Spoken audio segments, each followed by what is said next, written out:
ভাবি ভাবি আমার ছেড়ে দেন ভাবি আমার আমার স্বপ্না, কি ব্যাপার? তোমরা দুজনে মিলে আমার বোনকে এভাবে মারছো কেন? দেখো না, তোমার বোনটা না একদম কথা শোনে না। আমার কথা তো শোনেই না, তার মধ্যে আমার মাটা এসছে। মার কথা তো শুনবে বলো, মা তো মুরব্বী মানুষ। আমার মাটা এমনিতে অসুস্থ, ওষুধ খাবে। বলছে যে এক গ্লাস পানি এনে দাও না আমাকে। বাবা এক গ্লাস পানি পর্যন্ত এনে দিল না, মুখে মুখে না করে দিল। তুমি বলো, আমার মা তো সিনিয়র পার্সন, তাই না? সিনিয়রদের সাথে কেউ এমন বিহেভ করে? চুপ, একদম চুপ। তোর ওই মুখ থেকে আরেকটা মিথ্যা কথাও বলবি না। তুই কি ভেবেছিস আমি কিছুই জানি না? শোন, আমি এতদিন যাবত না সবকিছু মুখ বুজো করে সহ্য করেছি, কিন্তু না, আর সহ্য করবো না।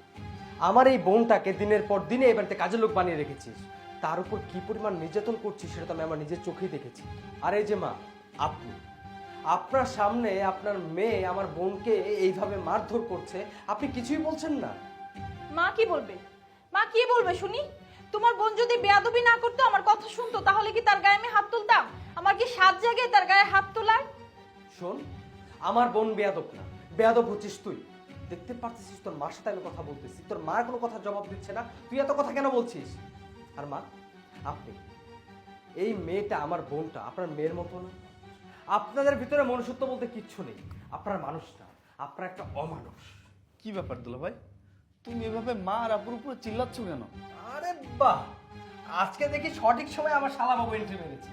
ভালোই করেছো তুমি এসেছো। তোমার মা আর তোমার বোনের কীর্তি কাহিনী জানা তোমার খুবই দরকার। শোনো শালা বাবু, তোমার এই মা আর তোমার এই বোন দুজনে মিলে আমার বোনটার উপর যে পরিমাণ অত্যাচার করতেছে তা বলার বাইরে। আজকে আমি আমার নিজের চোখে যদি না দেখতাম তাহলে তো বিশ্বাসই করতাম না তোমার মা তোমার বোন আমার বোনের উপর কি পরিমাণ অত্যাচার করে। আমার এই বোনটাকে মারতে মারতে দেখেছো কি অবস্থা করেছে। ছি ছি আপু, তোর কাছ থেকে তো এটা আশা করিনি। এই পরিবার, এই সংসার, এই স্বামী সবই তো তোর। তো নিজের সংসার তুই নিজে হাতে সামলাবি, তা না করে তুই তো নিজের ননদকে এভাবে অত্যাচার করছিস।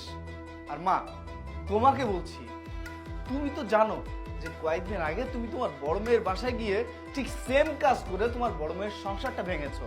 বড় মেয়ের পরিবারের সাথে লেগে তুমি তোর বড় মেয়ের সংসারটা একবার ধ্বংস করে দিয়েছো। আর তুমি এখন এসেছো তোমার ছোট মেয়ের কাছে ছোট মেয়ের সংসার ধ্বংস করার জন্য। না, তুমি সব কি শুরু করেছো বলো তো আমাকে? তোমার কাছ থেকে না এসব আমি একদমই আশা করি না মা। দুলা ভাই, আমি আমার মাকে নিয়ে এখান থেকে চলে যাচ্ছি। তবে হ্যাঁ, আমার আপুরও আমাদের বাড়ির দরজা বন্ধ চিরজীবনের জন্য। যতদিন পর্যন্ত ভালো না হবে ততদিন পর্যন্ত ও আমাদের বাড়িতে যেতে পারবে না। ও যেদিন ভালো হবে সেদিনই ওকে আমাদের বাড়িতে যেতে দেবো, আর ওকে সেদিনই আমার আপু হিসেবে আমি স্বীকৃতি দেবো, তার আগে না। আর হ্যাঁ, যাওয়ার আগে তোকে একটা কথা বলে যাই, তুই আর কোনোদিন আমাদের পরিচয় দিবি না, কারণ আমি চাই না যে এমন একটা বোন আমাদের পরিচয় দিক। আমি তোর ভাই, সেটা ভাবতেও ঘৃণা লাগছে। মা, চলো এখান থেকে। না না ভাই, তুই এই ধরনের কথা বলিস না। আমি আমার ভুলটা বুঝতে পেরেছি। আমার এটা করা একদমই উচিত হয়নি, খুব অন্যায় করেছি। আসলেই তো ও তো আমার ছোট বোনের মতোই। ওর সাথে আমি যেটা করেছি এটা খুবই অন্যায়। আমি নেক্সট টাইম আর কখনোই এমন করব না, আমি নিজেকে শুধরে নেব। ভাইয়া, ভাবিকে তুমি মাফ করে দাও। ভাবি তো ভাবির ভুলটা বুঝতে পেরেছে। আমরা সবাই একসাথে থাকবো, ভালো থাকবো। আর মাওইকেও তুমি মাফ করে দাও। মাওই তো আমাদের মায়ের মতো। দেখ দেখ আমার বোনকে দেখ, আর আমার বোনকে দেখে তুই একটু শিখ। দেখেছিস যে মানুষটার উপর তোরা এতদিন যাবত অত্যাচার করতেছিলি, যাকে তোরা মারধর করতেছিলি, আজকে সেই মেয়েটা তোদের হয়ে সাফাই গাইছে। মা, চলো আমরা এখান থেকে চলে যাই। দাঁড়া বাবা, যাওয়ার আগে আমার কিছু কথা আছে।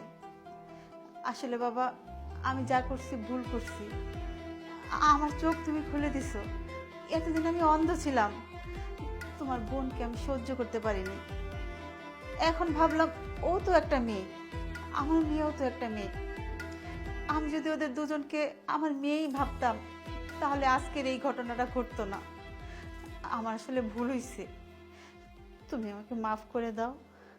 আর মা, তুমিও আমাকে মাফ করে দাও।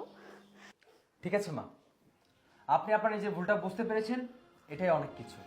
আশা করছি আজকের পর থেকে এই ধরনের ভুল আর কখনো করবেন না। আপনারা এখন আসতে পারো। মা, চলো এখান থেকে।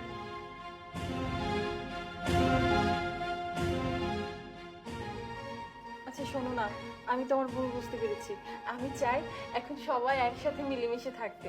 তুমি বিশ্বাস করো, আমি ওর সাথে আর কখনোই এমনটা করব না। হ্যাঁ, তোমরা যদি ভালো থাকো তাহলে সেটা দেখতে আমার অনেক ভালো লাগবে।